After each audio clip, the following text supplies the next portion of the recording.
हमारे hero light ने कभी सोचा भी नहीं था कि उसके टीममेट के धोखा देने के बाद भी सबसे खतरनाक गहराई वाले एबिस में वो न सिर्फ जीवित बच जाएगा बल्कि अपना हाई लेवल का अनलिमिटेड गासा भी एक्टिवेट कर लेगा।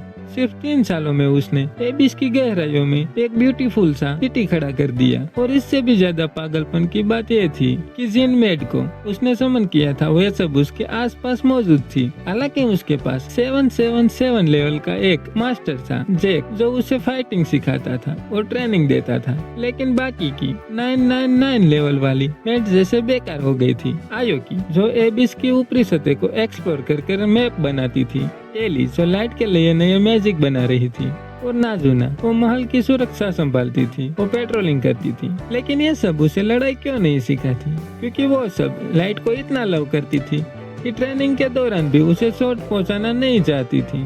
इन सब के अलावा सबसे पहले समन की गई मेड मेई, अब उसके नीचे भी सैकड़ों मेड काम करती है। उनका काम सिर्फ साफ सफाई करना था और उन्हें लाइट के पास आने की भी परमिशन नहीं है। अब लाइट का डेली रूटीन था एबिस के ट्रेनिंग ग्राउंड में जाना और जैक के साथ ट्रेनिंग करना। 3 साल पहले की कंपैरिजन में वो बहुत शक्तिशाली हो चुका था, लेकिन जैक अभी भी उसके हमलों के सामने पहाड़ की तरह स्थिर खड़ा रहता था, अपने लोहे जैसे शरीर की वजह से। दोनों की ट्रेनिंग के दौरान दूसरी लड़कियां अपना डेली रूटीन में लगी रहती थी। महल पहले से ही सुरक्षित था, लेकिन नाजुना फिर भी पेट्रोलिंग करती रहती थी। और नाजुना नौकरानियों की तारीफ सुनकर उसका मासूम दिमाग तुरंत फूल जाता था। इसी मौके का फायदा उठाकर नौकरानियों ने उसे उस जगह पर साफ सफाई करने भेज दिया जहाँ आम लोग जाने की हिम्मत नहीं करते हैं। और वो जगह थी लाइट का पर्सनल कमरा, जहां आने की परमिशन सिर्फ मैं ही को थी। नाजुना वहां पर पहुंची तो मैं थोड़ी घबरा गई और उसे बहाना बनाकर बाहर भेजने ही वाली थी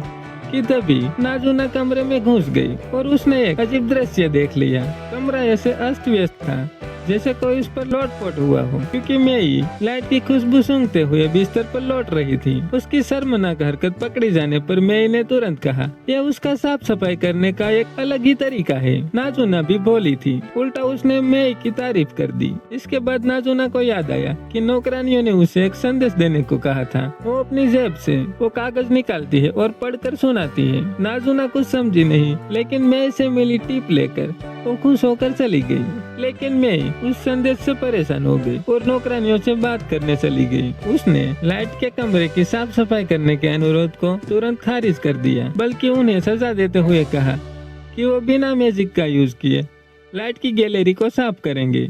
इधर नाजुना को मिली टिप लेकर वो बाजार में खाने की चीजें खरीदने गई। उसे डोराई की और दूध खाना था। वापस लौटते समय उसे आयो की मिली। वो सिर्फ म्याऊ म्याऊ कर रही थी और अपना मतलब ठीक से बता नहीं पा रही थी। जब उसने मैप निकाला तभी समझ आया कि वो एबिस की ऊपरी सतह के जंगल का नक्शा बनाकर लौटी है।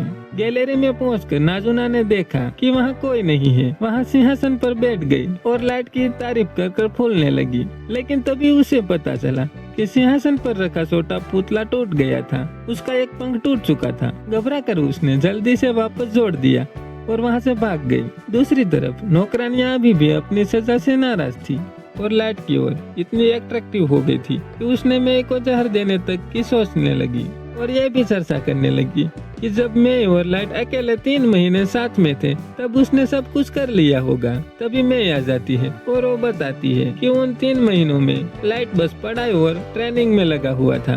तुम जैसा गंदा काम सोच रही हो, ऐसे काम के लिए लाइट के पास तब वक्त ही नहीं था।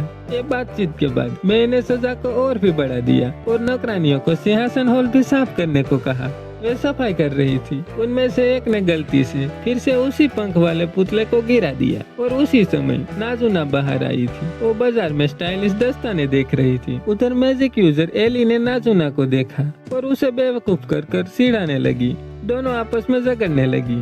एली ने बताया कि पिछले दिन वो लाइट के साथ चाय पी चुकी है और अगली बार उसके साथ डिनर करना चाहती है और पूरी रात उसके साथ बिताने की भी बात कर रही थी। नाजुना को इस बात से ईर्ष्या तो हुई, लेकिन उसका मासूम दिमाग पूरी रात वाली बात का मतलब नहीं समझ पाया। अगले दिन लाइट फिर से ट्रेनिंग ग्राउंड पहुंचा। मेई को छोड़कर बाकी 3 महिलाएं पहले से ही मौजूद थी। लाइट को देखते ही सब उसके आसपास इकट्ठी हो गए। तभी 3 साल पहले की दहशत दोबारा लौट आई, क्योंकि हेलोन को उसने फिर से देखा। भले ही लाइट अब बहुत शक्तिशाली हो चुका था, मगर डर की यादों ने उसे अभी भी जकड़ा हुआ था। लेकिन अब वो अकेला नहीं था। तीनों महिलाओं ने अपनी शक्ति दिखाई और हेलोन डर के मारे बिना लड़े ही कांपने लगा। नाजुना ने लाइट को शांत किया और बताया कि वो उसके पुराने दुश्मनों की तलाश कर रहे हैं। उन्हें 3 साल पहले उसे मरने छोड़ देने वाले टीममेट में से एक का सुराग मिल चुका है। वो व्यक्ति है वुल्फमैन गारू, जिसने उसी समय लाइट को मारने की कोशिश की थी।